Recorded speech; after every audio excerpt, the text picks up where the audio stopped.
રોજ સવારે અને સાંજે સાંભળો દેવી કવચ. દેવી કવચ સાંભળતા પહેલાં કોમેન્ટમાં તમારી કુળદેવીનું નામ જરૂરથી લખજો અને વિડીયોના અંત સુધી જોડાયેલા રહેજો. હવે આપણે દેવી કવચનો પાઠ શરૂ કરીશું. ઓમ ચંડિકા દેવીને નમસ્કાર.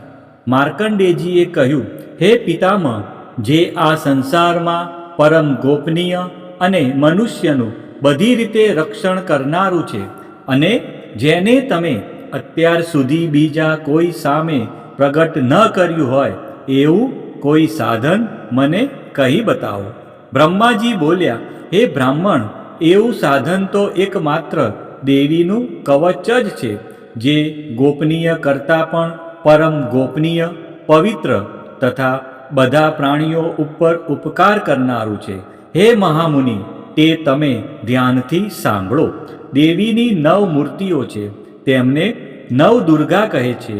તેમના અલગ અલગ નામો બતાવવામાં આવે છે. પહેલું નામ શૈલપુત્રી છે, બીજું નામ બ્રહ્મચારિણી છે, ત્રીજું ચંદ્રઘંટાના નામે પ્રસિદ્ધ છે, ચોથી મૂર્તિને કુષ્માંડા કહે છે, પાંચમી દુર્ગાનું નામ સ્કંદ માતા છે, છઠ્ઠી દુર્ગાનું નામ કાત્યાયની છે, સાતમું સ્વરૂપ કાલરાત્રિ, આઠમું સ્વરૂપ મહાગૌરી અને નવમી દુર્ગા એટલે સિદ્ધિદાત્રી. આ બધા નામ વેદ ભગવાન દ્વારા કહેવાયા છે. જ્યારે કોઈ મનુષ્ય અગ્નિથી સળગી રહ્યો હોય, યુદ્ધભૂમિમાં શત્રુઓથી ઘેરાઈ ગયો હોય, કોઈ સંકટમાં ફસાઈ ગયો હોય તથા કોઈ ભયથી ડરી ગયો હોય અને મા દુર્ગાનું શરણ લીધું હોય, તેનું ક્યારેય કોઈ અમંગળ થતું નથી. યુદ્ધના સમયે મુશ્કેલી હોવા છતાં પણ તેને કોઈ વિપત્તિ ઉદ્ભવતી નથી. તેને શોક, દુઃખ અને ભય પ્રાપ્ત થતા નથી. જેમણે દેવીનું ભક્તિપૂર્વક સ્મરણ કર્યું છે તેમનો અભ્યુદય નક્કી છે. હે દેવી, જેઓ તમારું ચિંતન કરે છે તેમનું તમે ચોક્કસ કલ્યાણ કરો છો, તેમનું તમે ચોક્કસ રક્ષણ કરો છો. ચામુંડા દેવી પ્રેત ઉપર આરૂઢ થયેલા હોય છે અને વારાહી દેવી પાડા પર સવારી કરે છે. ઐન્દ્રી દેવીનું વાહન ઐરાવત હાથી છે. વૈષ્ણવી દેવી ગરુડ પર આવે છે અને માહેશ્વરી દેવી આખલા પર આરૂઢ થયેલા છે. કૌમારી દેવીનું વાહન મોર છે. વિષ્ણુપ્રિય લક્ષ્મી દેવી કમળ પર વિરાજમાન છે અને તેમના હાથમાં લાલ કમળ છે. આખલા પર આરૂઢ થયેલ દેવી ઈશ્વરીએ શ્વેત વસ્ત્ર ધારણ કરી રાખ્યા છે. બ્રાહ્મી દેવી હંસ પર બેઠેલા છે અને બધા જ આભૂષણો ધારણ કર્યા છે. આ બધી દેવીઓ માતાઓ યોગ શક્તિઓથી સંપન્ન છે, જેઓ અનેકવિધ આભૂષણો પહેરવાથી શોભે છે. તેમણે અનેક રત્નો ધારણ કર્યા છે, ક્રોધથી ભરેલી છે અને ભક્તોનું રક્ષણ કરવા રથમાં બેઠેલી છે. આ દેવીઓના હાથમાં શંખ, ચક્ર, ગદા, શક્તિ, હળ, મુસળ, ખેટક, તોમર, કુહાડી, દોરડું, કુંત, ત્રિશૂળ અને ઉત્તમ પ્રકારના ધનુષ્ય ધારણ કરેલા છે. દૈત્યોના શરીરનો નાશ કરવો અને ભક્તોને અભય દાન આપવું, દેવતાઓનું હિત કરવું એ તેમના શસ્ત્ર ધારણનો ઉદ્દેશ છે. મહારૌદ્ર રૂપ, અત્યંત ઘોર પરાક્રમી, મહાબલી અને મહાઉત્સાહયુક્ત હે દેવી, તમે મહાન ભયનો નાશ કરનારા છો. તમને મારા નમસ્કાર છે. તમારી સામે જોવું પણ મુશ્કેલ છે. શત્રુઓનો ભય વધારનારા હે જગદંબિકા, મારું રક્ષણ કરો. પૂર્વ દિશામાં ઐન્દ્રી શક્તિ મારું રક્ષણ કરે, અગ્નિ ખૂણામાં અગ્નિ શક્તિ, દક્ષિણ દિશામાં વારાહી તથા નૈઋત્ય ખૂણામાં ખગધારિણી મારું રક્ષણ કરે, પશ્ચિમ દિશામાં વારુણી અને વાયવ્ય ખૂણામાં હરણ પર સવારી કરનારા દેવી મારું રક્ષણ કરે, ઉત્તર દિશામાં કુમારી અને ઈશાન ખૂણામાં શૂલધારિણી દેવી મારું રક્ષણ કરે. હે બ્રહ્માણી દેવી, તમે ઉપરની બાજુએ મારું રક્ષણ કરો. હે વૈષ્ણવી દેવી, તમે નીચેની બાજુએ મારું રક્ષણ કરો. આ જ પ્રમાણે શબ જેનું વાહન છે તે ચામુંડા દેવી 10 દિશાઓમાં મારું રક્ષણ કરો. જયા દેવી આગળની બાજુએ અને વિજયા દેવી પાછળની બાજુએ રક્ષણ કરે. ડાબા ભાગે અજિતા દેવી, જમણા ભાગે અપરાજિતા દેવી મારું રક્ષણ કરે. ઉદ્યોતિની દેવી શિખાનું રક્ષણ કરે અને ઉમા દેવી મારા મસ્તક પર વિરાજિત થઈને મારું રક્ષણ કરે. માલાધરી દેવી મારા કપાળનું અને યશસ્વીની દેવી મારી ભમરોનું રક્ષણ કરે. ત્રિનેત્રા દેવી ભમરોના મધ્ય ભાગનું અને યમઘંટા દેવી નાસિકાઓનું રક્ષણ કરે. શંખીની દેવી બંને આંખોના મધ્ય ભાગનું રક્ષણ કરે અને દ્વારવાસીની દેવી કાનોનું રક્ષણ કરે. કાલિકા દેવી ગાલોનું તથા સાંકરી દેવી કાનોના મૂળ ભાગોની રક્ષા કરે. સુગંધા દેવી નાસિકાઓની અને ચર્ચિકા દેવી ઉપરના હોઠનું રક્ષણ કરે. અમૃતકલા દેવી નીચેના હોઠનું અને સરસ્વતી દેવી જીભનું રક્ષણ કરે. કૌમારી દેવી મારા દાંતનું અને ચંડિકા દેવી કંઠ ભાગનું રક્ષણ કરે. ચિત્રઘંટા દેવી ગળાની ઘંટિકાનું અને મહામાયા દેવી તાળવાનું રક્ષણ કરે. કામાક્ષી દેવી દાઢીનું અને સર્વમંગલા દેવી મારી વાણીનું રક્ષણ કરે. નીલગ્રીવા દેવી કંઠના બહારના ભાગનું અને અન્નનલિકાનું કૌબેરી દેવી રક્ષણ કરે. ખગીની દેવી બંને ખભાઓનું અને વ્રજધારિણી દેવી મારા બંને બાહુઓનું રક્ષણ કરે. દંડીની દેવી બંને હાથોનું અને અંબિકા દેવી આંગળીઓનું રક્ષણ કરે. સુલેશ્વરી દેવી નખોનું રક્ષણ કરે અને કુલેશ્વરી દેવી પુખ અને પેટનું રક્ષણ કરે.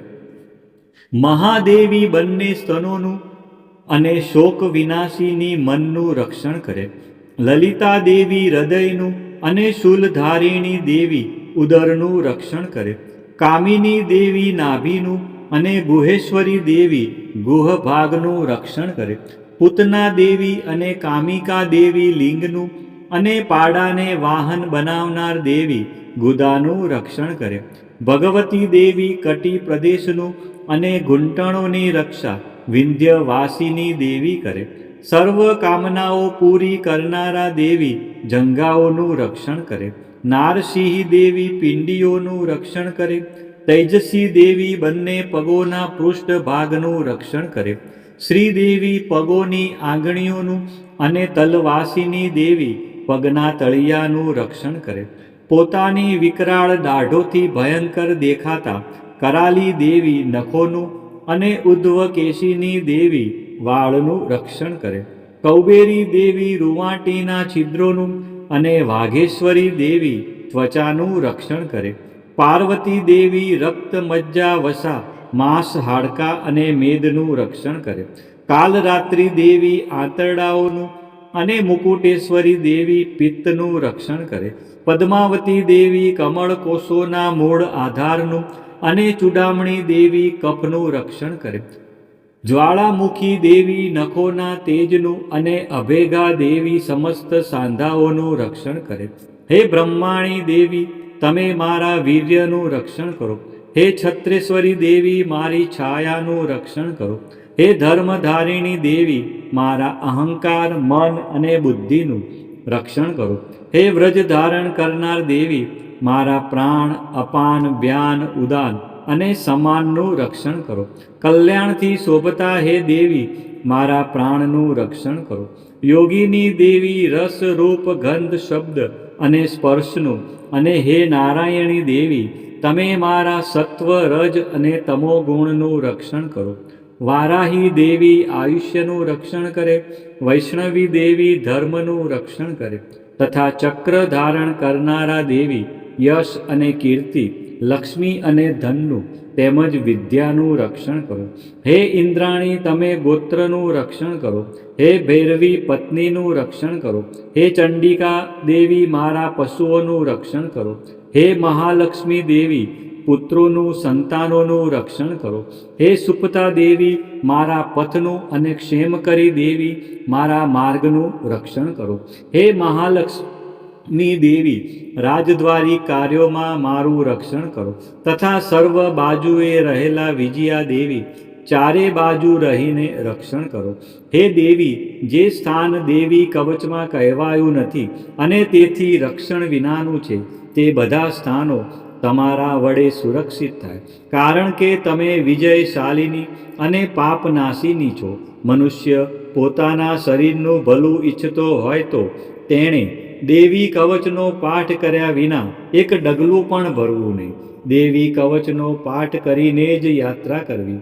દેવી કવચના પાઠથી બધી બાજુથી સુરક્ષિત થયેલો મનુષ્ય જ્યાં જ્યાં જાય છે ત્યાં ત્યાં તેને ધન લાભ થાય છે તથા સઘળી કામનાઓ પર વિજય પ્રાપ્ત થાય છે. તે જે અભિષ્ટ વસ્તુનું ચિંતન કરે છે તેને તે અચૂકપણે પ્રાપ્ત કરી લે છે. તે મનુષ્ય આ પૃથ્વી ઉપર અતુલ ઐશ્વર્ય પામે છે. દેવી કવચથી રક્ષાયેલો મનુષ્ય નિર્ભય થઈ જાય છે. યુદ્ધમાં તેમનો પરાજય થતો નથી તથા તે ત્રણેય લોકમાં પૂજનીય બને છે. આ દેવી કવચ દેવતાઓને પણ દુર્લભ છે. જે આ દેવી કવચનો દરરોજ 3 સમયે શ્રદ્ધાપૂર્વક પાઠ કરે છે તેની દૈવી કલા પ્રાપ્ત થાય છે તથા તે ત્રણેય લોકમાં પરાજિત થતો નથી. એટલું જ નહીં, તે અપમૃત્યુથી રહિત થઈને 100 કરતાં પણ વધુ વર્ષ જીવે છે. દેવી કવચ ધારણ કરનારા મનુષ્યની રાજા તરફથી સન્માન અને વૃદ્ધિ થાય છે. આ દેવી કવચ મનુષ્યના તેજની વૃદ્ધિ કરનારું અને ઉત્તમ છે. આ દેવી કવચનો પાઠ કરનારો મનુષ્ય પોતાની કીર્તિથી શોભા પામીને પૃથ્વી ઉપર પોતાના સુયશ સાથે સાથે વૃદ્ધિ પામે છે. જે પહેલા દેવી કવચ કરીને સપ્તસતી ચંડી પાઠ કરે છે તેની જ્યાં સુધી વન પર્વત હોય ત્યાં સુધી તે આનંદથી યુક્ત આ પૃથ્વી ઉપર રહે છે. તેના પુત્રો પૌત્રો સંતાન પરંપરા બનેલી રહે છે. પછી દેહાંત થતાં તે મનુષ્ય મહામાયાની કૃપાથી નિત્ય પરમપદને પામે છે, જે દેવતાઓને પણ દુર્લભ છે. તે સુંદર દિવ્ય રૂપ ધારણ કરે છે અને કલ્યાણ શિવની સાથે આનંદનો ભાગી બને છે.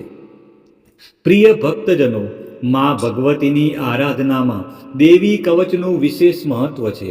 કવચ એટલે રક્ષણ કરનારું કવચ. આ પાઠ દ્વારા મા દુર્ગાના વિવિધ સ્વરૂપો આપણા શરીરના દરેક અંગ અને જીવનના દરેક ડગલાનું રક્ષણ કરે છે. ઋષિ માર્કંડેજી દ્વારા વર્ણવેલ આ કવચનો જો નિત્ય પાઠ કરવામાં આવે તો મનુષ્ય નિર્ભય બને છે અને તેના જીવનમાં સુખ અને શાંતિનો ઉદય થાય છે. આજના આ વિડીયોમાં આપણે સંપૂર્ણ દેવી કવચનો પાઠ સાંભળ્યો. વિડીયોના અંત સુધી જોડાયેલા રહ્યા અને મા અંબાના આ પરમ કલ્યાણકારી સ્ત્રોતનો લાભ લીધો.